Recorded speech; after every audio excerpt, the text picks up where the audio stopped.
Hello everybody and welcome back to the channel. Well, we finally have an update on Assassin's Creed Shadows, discovering the identity of this mysterious new ally that will be joining Norway and Yasuke next week. Yes, the June update for Assassin's Creed Shadows is almost upon us, and on top of a few extra things like a new difficulty setting and worldwide alarm bell, I don't know, we knew that we were getting a new ally with their own dedicated quest line, and obviously this is very exciting because the post-launch content we've had for Assassin's Creed Shadows has been, to put it lightly, quite lacking. We had the Dead by Daylight crossover last month, which was alright. It was a good bit of fun to play once. I would have maybe liked some replay value there, but it was okay. It was okay. It was mainly there as a promotion to sell this crossover gear pack. Before that, we had the Lewis Frous set of missions. Set of missions, again, is quite generous because it was basically a 15-minute little side quest that I feel like was meant to be in the base game,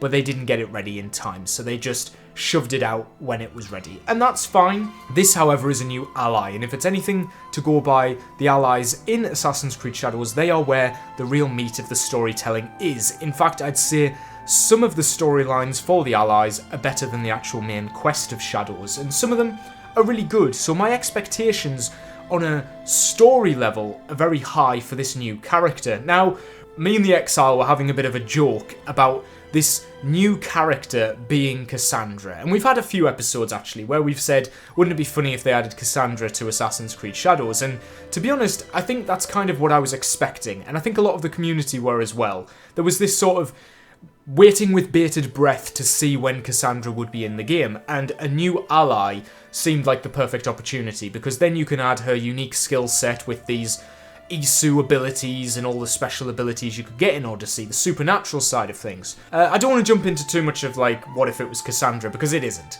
It isn't. So we don't need to think about what if that happened and the controversy around that.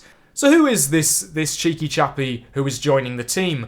Well, it's a character called Rufino, and if that sounds familiar to the 190k viewers that watch this, it's because this is a character that was created during Assassin's Creed Shadows' marketing campaign, specifically with the YouTube channel Critical Role. So Critical Role is a YouTube channel, you may have heard of it. It features a lot of big names like Matthew Mercer, Ashley Johnson, Laura Bailey, a lot of voice actors in like the video game sphere feature on this, and it's like a role-playing game. It's a proper traditional pen and paper with a dice role-playing game, and they sit around and they tell these stories for really long periods of time. Some of these are like 4 or 5 hours long.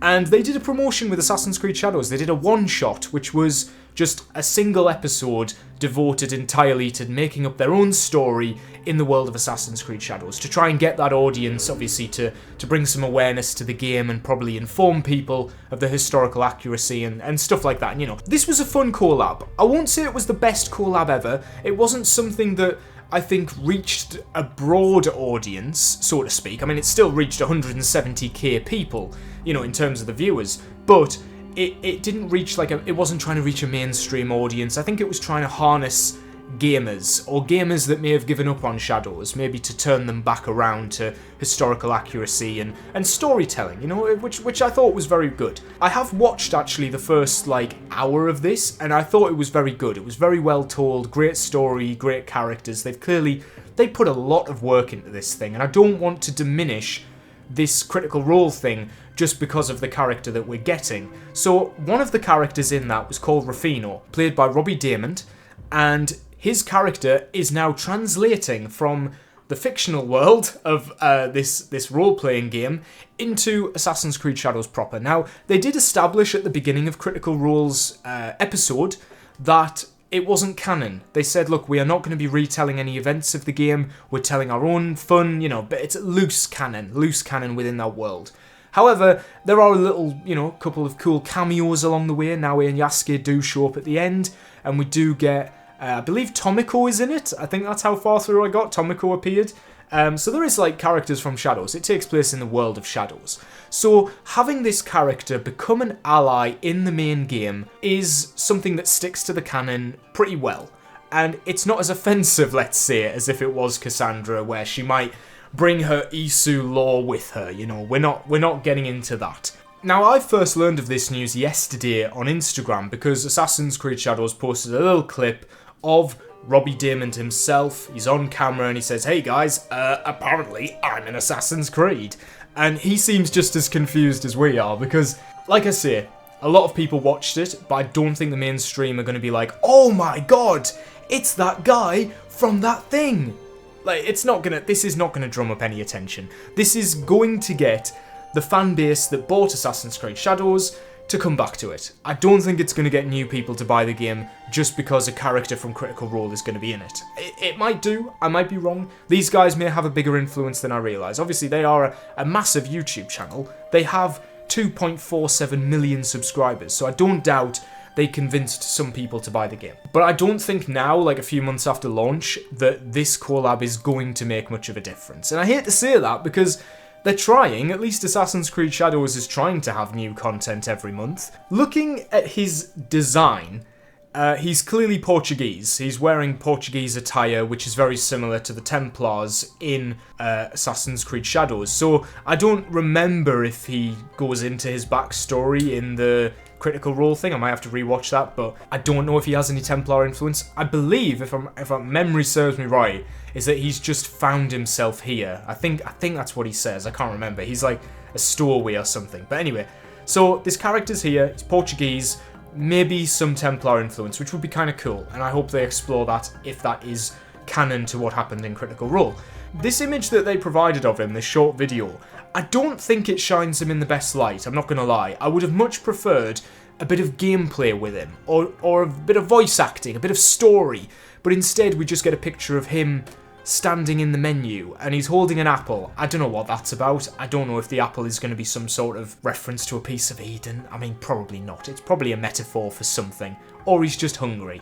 I could be looking way into this. The main thing everybody's going to notice here is that he's copying off our good friend Edward Kenway, and he's got a pistol across his chest. And a few days ago, a couple of Ubisoft execs or something, they were on a live stream, and I saw that they had hinted that this character was going to have a really cool ability that everybody would love, and that's what made me think it was going to be Cassandra, because I thought, oh, if it's a really cool ability, surely it's something Isu related. But that's not the case. It looks like he's going to be a sharpshooter or some sort of gun-wielding maniac, depending on the tone they want to go with. Probably something a bit more comedic. I think his outfit's quite bland. I also, unfortunately, cannot get away from the fact that the texture for the buttons... I know.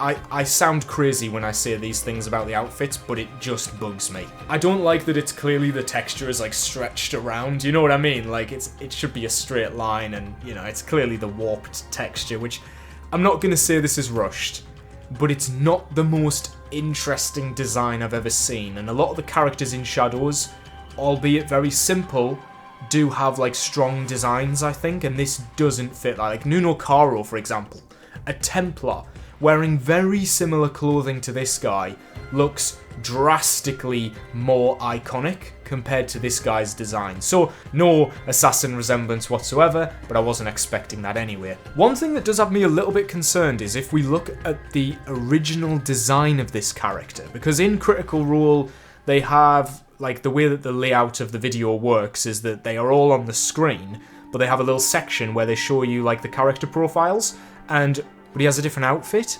and the outfit looks a lot more like a traditional Japanese shinobi, you know, style. It looks very similar to, like, Naoe's outfit, and I wonder if they've given him this differential look to stand out a bit more.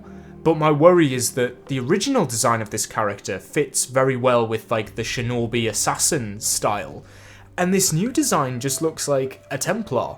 He really just looks like a rich aristocrat, and I don't know, but that's just based on his design alone, so I'm not saying that, like, this character couldn't convince me. This guy could be the best written character in the whole game. He's already had 4 hours of storyline in this Critical Role thing, so I'm hoping that they, you know, connect some of the dots there, and we maybe get some references to his character. It's nice to know that they have a fully fleshed out character already, and all they've got to do is move him into the game and build upon that character that already exists, and that would be very nice, and I actually really hope. It would be a real disappointment if Robbie Daymond did not have a part in this character's writing.